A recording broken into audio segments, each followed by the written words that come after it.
저는 1년 만에 박사과정을 그만뒀습니다. 여기에는 여러 가지 이유가 있긴 하지만 이 영상에서 말하고자 하는 바는 아닙니다. 사실 그것보다는 여러분들에게 한 분야의 PhD가 된다는 것의 진짜 의미에 대해서 이야기를 해보려고 합니다. 제가 이런 이야기를 할 수 있는 이유는 누구에게나 박사과정을 중간에 그만둔다는 것은 인생에 쉽지 않은 선택일 테고, 전 이 과정에서 누구보다 박사가 된다는 것의 의미에 대해서 깊이 고민한 사람이기 때문입니다. 어렸을 때 제 상상 속의 박사님은 릭 앤 모티 속에 나오는 박사님처럼 뭐든지 다 알고 있고 다 할 줄 알고 다 만들 줄 아는 만능 천재에 가까웠습니다. 하지만 대학에 진학하고 선배들의 이야기를 통해서 대학원생의 현실을 깨닫게 되는 데에는 그렇게 오랜 시간이 걸리지 않았어요. 왜냐면 나름 열정을 가지고 대학원에 진학했던 선배들은 다들 하나같이 절대 대학원 오지 말라고, 오게 되면 너는 그저 노예 128호가 될 뿐이라고 충고했고, 대학원에 실제로 진학하던 날에는 지옥에 온 걸 환영한다 라는 격한 환영 인사를 받기도 했습니다. 실제로 제 대학원 생활은 그리 나쁘지는 않았습니다만 어떤 교수님이 이랬다더라 하는 흉흉한 소문도 종종 돌곤 하는 게 대학원 생활이기도 합니다. 정말 많은 사람들이 대학원에 진학해서 박사를 해야 하는가 말아야 하는가에 대해서 깊이 고민하는 것 같아요. 저 역시 마찬가지였고요. 좋은 대학에 가는 건 내 인생에 도움이 될 것이다 처럼 누구나 의뢰 그렇게 말하는 큰 고민이 필요 없는 결정이 있는가 하면, 대학원에 진학한다라는 결정은 내 인생에 무조건 좋다라고 그 누구도 확답할 수 없습니다. 더 정확히 말하면 진로 선택을 하는 바로 그 시점에서는 불확실성이 너무 크다라고 말하는 것이 맞겠네요. 박사과정이라는 것은 5년 정도의 매우 긴 시간을 투자해야 되고, 또 한 번 시작하고 나면 뒤가 없는데 내가 한 번도 해본 적이 없는 연구라는 걸 잘 할 수 있을까? 스스로 확신도 서지 않는 데다가 내가 박사를 하는 동안에 세상의 트렌드는 금방이라도 변해버릴 것 같아요.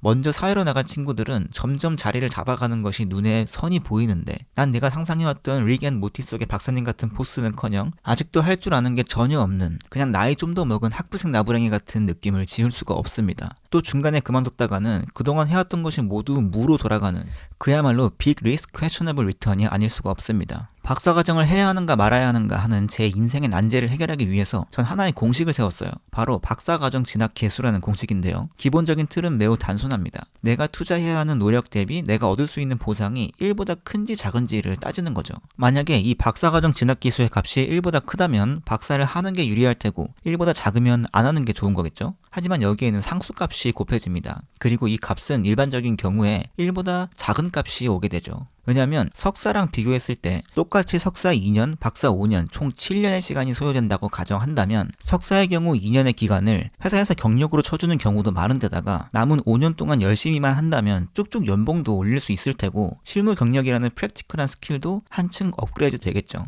또 무엇보다 프로젝트, 동료들과의 인터랙션을 통해서 회사에서의 내 입지를 굳힐 수 있습니다. 하지만 박사의 경우 7년이 끝나고 졸업을 했을 때 바로 교수 패스를 받는 연구계의 천상계의 챌린저 등급이 아닌 이상, 내 연구 성과에 따라서 회사에서 어떻게 대우해줄지는 어느 정도 랜덤 박스 같은 느낌이고, 또 대학원에서 매틀랩이나 기본적인 코딩 정도만 하다가 갑자기 실무 레벨의 개발 환경 한가운데에 던져지면 모든 것이 낯설고 헤맬 확률이 크기 때문입니다. 내가 투자해야 하는 노력 대비 내가 얻을 수 있는 보상 역시 좀 더 세분화된 항목으로 나누어집니다. 내가 얻을 수 있는 보상에는 첫 번째로 금전적인 보상이 있을 수 있고요. 아무래도 박사 같은 고급 인력은 기본 연봉도 높을 테니까요. 그리고 회사에 따라서 몇십만 원 정도 박사 수당도 주는데, 이것도 쌓이다 보면 생각보다 꽤 쏠쏠합니다. 그 다음에는 직업적인 자유도가 있어요. 회사가 마음에 안 들면 능력이 허락하는 한 학계로 돌아와서 정출연이나 교수 태클을 밟을 수도 있겠고, 또 회사에서도 최소 학력이 딸려서 더 위로 못 올라가는 그런 불상사는 일어나지 않겠죠. 당연히 내 분야에서의 전문성은 큰 에셋입니다.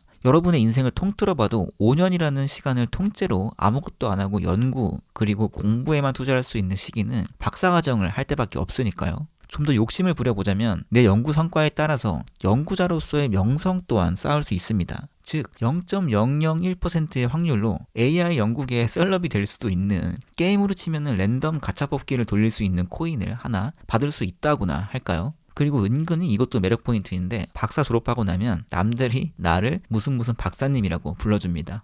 내가 투자해야 하는 노력에는 첫 번째로 5년 이상의 황금 같은 시간이 있어요.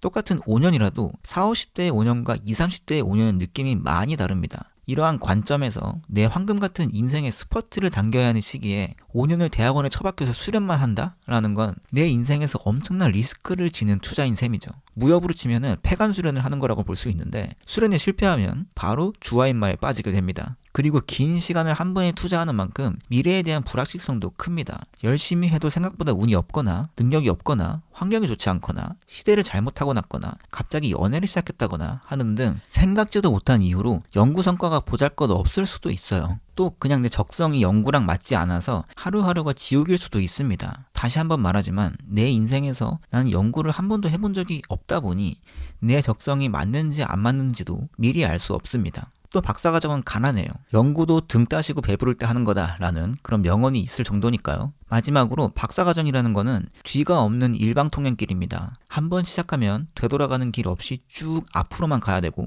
중간에 그만둔다라는 것은 뒤로 돌아가는 게 아니라 지금까지 해왔던 모든 것을 그냥 내려놓고 얻는 것 없이 훌훌 떠나는 것을 의미하죠. 자, 이렇게 박사과정 진학기술을 모델링 해놓고 저는 저의 휴먼 레벨 인텔리전스에 근접한 저의 뇌를 사흘 밤낮으로 풀 가동했습니다. 그 결과값은 아주 미세한 차이로 0.999998 정도에 수렴하게 되었습니다. 아주 미세한 차이였죠.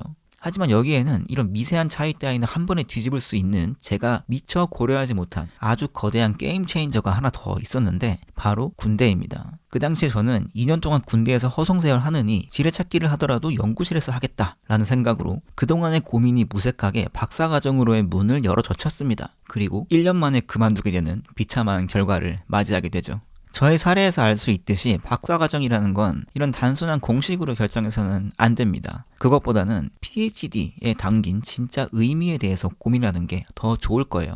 자, 여기에 동그란 원이 하나 있습니다. 대충 여기에 지금까지 인류가 쌓아올린 모든 지식들이 들어있다고 상상해보세요. 초등학교 정도 졸업하면 당신이 새로 알게 되는 지식은 요만큼 정도 됩니다. 물론 고등학교 정도 졸업하면 조금은 더 많이 알게 되겠죠. 대학교에 가서 학사를 받고 나면 당신은 드디어 자신만의 전문 지식을 가지게 됩니다. 대학원 석사과정은 그 전문 지식을 더 깊게 만들어줄 거고 박사과정에 진학해서 페이퍼를 수백 개 정도 읽다 보면 그 지식은 원의 끝 가장자리 어딘가에 닿을지도 모릅니다. 일단 가장자리에 닿고 나면 당신은 이 바운더리를 밀어보려고 안간힘을 쓰게 될 거예요. 그렇게 몇 년 동안 당신은 계속 밀기만 합니다. 언제까지 미냐고요? 될 때까지 밀어야 됩니다. 그러다 어느 순간 여드름처럼 뭔가 뿅 하고 나옵니다. 이게 바로 당신의 박사과정 학위입니다. 그때부터는 아마 세상이 조금은 달라 보일지도 몰라요. 그래도 절대로 초심을 잃지 마시길 바랍니다. 대학원에서 수련을 한다는 것은 단순히 지식을 탐구하고 배우는 것만을 의미하지는 않습니다. 그런 건 사실 대학에서도 할 수 있고 학원에서도 배울 수도 있고 심지어 유튜브로도 배울 수 있습니다. 대학원에서 수련을 한다는 것의 진짜 의미는 내 생각을 남들에게 내보이고 피드백을 받는 것을 자연스러운 연구의 과정으로 받아들이는 연습이라는 점이에요. 왜냐면 일반적인 사람들은 생각보다 내 생각을 날 것 그대로 다른 사람에게 보여줄 기회도 별로 없거니와 또 그렇기 때문에 내 생각에 대한 날선 피드백을 받는다는 사실 자체에 대해서 정신적으로 매우 취약합니다. 즉, 내 생각에 대해서 그것이 옳든 그르든 남들의 피드백을 받는 순간 매우 방어적이게 되죠. 이러한 자세는 수많은 가설을 세우고 검증하고 실패하고 모래사장에서 하나의 바늘을 찾아내는 그런 이터러티브한 연구라는 과정에는 전혀 맞지 않는 자세라고 볼 수 있죠. PhD라는 것은 어떤 모종의 이유로 이미 닳고 닳아서 내 생각을 드러내고 남들과 생각을 교환하는 것에 굳은 살이 박힐 대로 박힌 사람들을 뜻합니다. 나와 같은 전문성을 갖춘 사람들과 동등한 선상에서 디스커션하고 생각을 교환할 수 있는 능력을 갖춘 사람들을 말하는 거예요. 즉, 뉴턴이 말하는 거인의 어깨에 올라서서 세상을 바라보라 라는 말에서 이 거인의 어깨에 탈 수 있는 최소 자격이 주어지는 셈이라고 볼 수 있습니다. 여러분, 제가 유튜브를 시작하고 제일 많이 받은 질문이 뭐냐면요. 바로 AI 엔지니어가 되고 싶은데 대학원 꼭 가야 되나요? 입니다. 이 질문에 지금 당장이라도 대답을 드릴 수가 있어요. 제 대답은 저도 모릅니다 이거든요. 세상에 정해진 건 없고 본인의 상황은 본인이 제일 잘 압니다. 그렇기 때문에 제가 감히 여러분의 인생이 걸린 진로 결정에 답을 드릴 수는 없겠죠. 남의 인생에 이렇게 하셔야 합니다라고 확답을 줄 수 있는 사람이 있다면 그건 신이거나 사기꾼이거나 둘 중에 하나일 겁니다. 대신 저는 여러분이 좀 더 현명한 결정을 스스로 내릴 수 있도록 제 경험 그리고 조금의 생각 프로세스 또 제가 수년간 정립해온 박사가 된다라는 것의 의미에 대해서 이번 컨텐츠를 통해서 공유해드렸습니다. 곰곰이 한번 되짚어 보신다면은 지금 여러분이 하고 계신 그 고민에 대한 답을 찾는데 조금이나마 힌트가 될 수 있을 겁니다. I don't ever slow up, no I don't take shit. I got no love for the fakeness. If you wanna play tough and wanna hate this, I'll always show up and make a statement. I don't ever slow up, no I don't take shit. I got no love for the fakeness. If you wanna play tough and wanna hate this, I'll always show up